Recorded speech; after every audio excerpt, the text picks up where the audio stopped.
Tingnan niya, yun po sana pinapakain ka. Yun ah. Tinawag ko siya, nandun siya sa kabilang kali. Ayan ah. Sige, kain ka lang, Muning.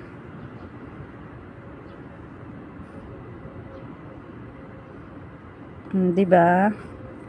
May buhay din yan. Kahit pusang kali lang yan. Andun kasi siya sa bahay na yan. Yan yung may halaman na yan. Tinawag ko siya. Medyo alo pa siya kasi ano siya eh.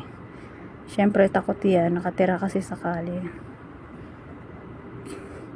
Yung mga tira-tira ko na pagkain dito sa bahay, binibigay ko dyan sa mga pusa na yan. Dalawa yan eh. Yung isa pure white.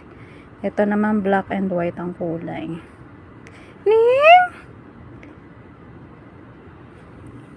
Ning! Try ko kaya lapitan.